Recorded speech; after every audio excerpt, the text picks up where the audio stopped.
Assalamualaikum warahmatullahi wabarakatuh. Alhamdulillahi rabbil alamin. Wassalatu wassalamu ala ashrafil anbiya'i wal mursalin. Nabiyyina Muhammadin wa ala alihi wa sahbihi ajma'in. Ikhwatal iman a'azzakumullah. Sebagai seorang muslim, kita dituntut untuk berdakwah. Dakwah kepada Allah Subhanahu wa taala merupakan perbuatan yang mulia di sisi Allah Subhanahu wa taala. Dalam mengarungi bahtera sebagai seorang pendakwah, ada pilar-pilar yang harus kemudian kita tegakkan. Di antaranya adalah bagaimana tadhiyah ataupun berkorban. Tentunya sebelum tadhiyah ada yang namanya jihad atau perjuangan, dan tidak akan mungkin kita melakukan perjuangan tanpa adanya pengorbanan. Tadhiyah sendiri bermakna badlun nafsi wal mali wal waqti wal hayati wa kulli syai'in fi sabilil ghayah. Bagaimana kita mengorbankan baik itu jiwa, harta, waktu, dan segala sesuatu yang kita miliki untuk menggapai tujuan, yaitu ridha Allah Subhanahu wa taala. Kaum muslimin a'azzakumullah, dikatakan dalam sebuah ungkapan, walaysa fid dunya jihadun la tadhiyata laha. Tidak ada di dunia ini yang namanya perjuangan tanpa adanya pengorbanan. Kalau kita lihat bagaimana sejarah daripada manusia, anak cucu dari Nabi Adam alaihissalam saja, kita lihat bagaimana pengorbanan Habil. Dia mengorbankan apa yang Allah Subhanahu wa taala minta kepadanya, sehingga kemudian Allah Subhanahu wa taala menguji kepada kedua anaknya, yaitu berkorban dengan apa yang mereka ternak dan berkorban daripada hasil taninya. Dan ternyata Allah Subhanahu wa taala menunjukkan bahwa anak Nabi Adam alaihissalam yang satu mengorbankan yang terbaik, dan itulah yang diterima. Begitu juga kita lihat bagaimana Nabi Nuh alaihissalam, bagaimana pengorbanan yang luar biasa. Allah Subhanahu wa taala menceritakan kepada kita dalam surat Nuh ayat yang pertama sampai ayat yang keempat, bagaimana Nabi Nuh alaihissalam berdakwah malam dan siang. Nabi Nuh alaihissalam berusaha untuk mendapatkan ampunan untuk kaumnya. Nabi Nuh alaihissalam berdakwah terang-terangan. Nabi Nuh alaihissalam juga berdakwah sembunyi-sembunyi. Nabi Nuh alaihissalam sudah menyampaikan kabar gembira, motivasi kepada mereka jika mereka beriman. Tapi tidak sedikit, bahkan banyak di antara mereka yang menolak daripada ajakan Nabi Nuh alaihissalam. Kaum muslimin a'azzakumullah. Begitu juga kalau kita lihat bagaimana pada saat perang Tabuk, sahabat Abu Bakar As-Siddiq menyumbangkan kurang lebih 4.000 dirham yang dia miliki. Umar bin Khattab radhiyallahu an mengorbankan separuh daripada hartanya.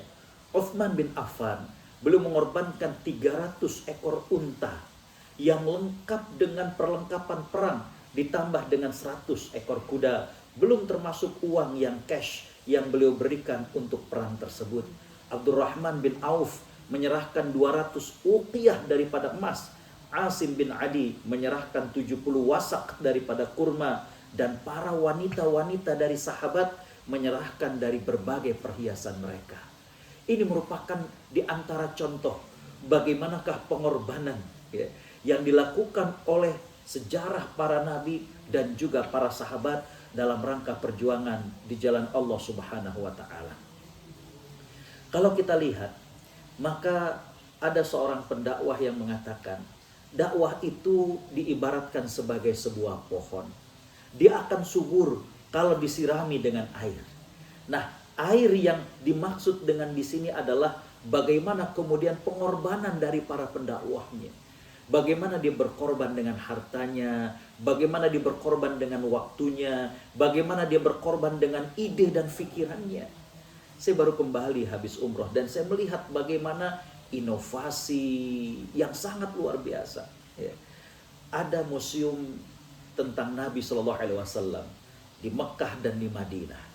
Yang saya tahu bahwa di museum tersebut bukan hanya ditampilkan artefak-artefak, tapi bagaimana inovasi. Bagaimana ketika seseorang masuk ke sana, dia akan diperlihatkan seolah-olah berada di zaman Nabi Shallallahu Alaihi Wasallam dengan 3D-nya, dengan alat-alat yang lainnya. Ini merupakan yang sangat-sangat memukau kepada kita bahwa perlu inovasi, ide-ide, dan itulah di antara pengorbanan dalam dakwah. Namun, tadhiyah atau pengorbanan di jalan dakwah ini juga dia harus sistemik. Tidak kemudian berasal saja, bukan hanya kemudian semaunya saja. Namun, bagaimana kemudian pengorbanan ini harus sesuai dengan tuntunan-tuntunan syariat. Bukan karena kemudian kita ingin berkorban dengan jiwa, lantas kita kemudian melakukan aksi-aksi atau perbuatan-perbuatan yang tidak disetujui oleh syariat Islam. Ya. Maka pengorbanan dalam hal seperti ini justru akan memperburuk daripada wajah Islam. Ya. Dengan cara membunuh, dengan cara meneror, dengan cara kemudian mengorbankan dirinya dalam aksi bunuh diri dan lain sebagainya. Ini bukan pengorbanan yang diharapkan daripada Islam. Justru yang seperti ini maka akan memperburuk daripada wajah Islam. Hadirin kaum muslimin a'azakumullah.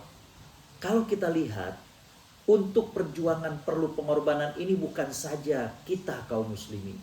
Bahkan Allah Subhanahu wa taala juga menggambarkan dalam surat Al-Anfal ayat 36 bahwa orang-orang kafir mereka juga menginfakkan, mereka juga kemudian mereka juga mengeluarkan harta mereka. Tapi untuk apa? Liyasuddu an sabilillah. Mereka melakukan hal tersebut, berkorban dengan harta mereka untuk menghalangi dari jalan Allah Subhanahu wa taala. Di ayat yang lain, Allah Subhanahu wa taala dalam surat Ali Imran, dalam surat An-Nisa ayat 104 juga mengatakan bahwa mereka juga merasakan sakit, terluka. A'udzubillahi minasyaitonirrajim. In ta'lamuna fa innahum ya'lamuna kama ta'lamun wa tarjuna minallahi ma la yarjun. Kalau kalian terluka, mereka juga terluka. Ya. Tapi kalian mengharapkan pahala di sisi Allah dan mereka tidak punya pahala di sisi Allah Subhanahu wa taala. Bahkan dalam surat 34 ayat 33 Allah menceritakan begitu mereka berkorbannya sampai mereka membuat makar siang dan malam, bal makrul laili wan nahar.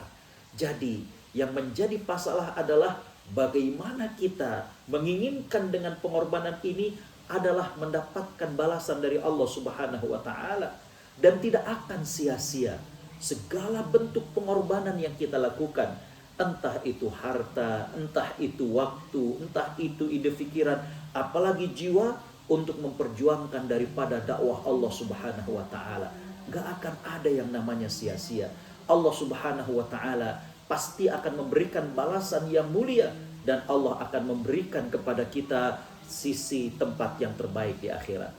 Namun, kalau kita tidak mau untuk berkorban, maka ini termasuk orang-orang yang berdosa. Kenapa? Karena Allah Subhanahu wa taala sudah berfirman dalam surat At-Taubah ayat 111, A'udzubillahi minasyaitonirrajim. Innallaha ashtara minal mu'minina anfusahum wa amwalahum bi anna lahumul jannah. Allah sudah membeli. Karena itu, ketika ada seorang pendakwah yang enggan untuk berkorban, dia dinyatakan sebagai orang yang berdosa. Allah Subhanahu wa taala berfirman dalam ayat yang lain, Qul in kana aba'ukum wa abna'ukum ila akhiril ayat. Allah Subhanahu wa taala menegaskan, kalau ini semua memalingkan kita dari jihad dan pengorbanan di jalan Allah Subhanahu wa taala, fatarabbasu hatta ya'tiyallahu bi amrih, maka tunggulah saat waktunya Allah Subhanahu wa taala akan memberikan kepadanya berbagai macam keburukan. Jadi kaum muslimin a'azakumullah, sekali lagi bahwa tidak ada yang namanya perjuangan melainkan dengan tadhiyah atau pengorbanan. Pengorbanan apa yang kita miliki, sekecil apapun, bahkan sampai yang paling mulia di sisi kita untuk menggapai ridha Allah Subhanahu wa taala. Mudah-mudahan Allah Subhanahu wa taala memberikan kepada kita keringanan untuk berkorban di jalan dakwahnya, dan Allah mencatat kita sebagai orang yang istiqomah, dan Allah mewafatkan kita dalam keadaan berjuang di jalan dakwahnya. Amin ya rabbal alamin. Wassalamualaikum warahmatullahi wabarakatuh.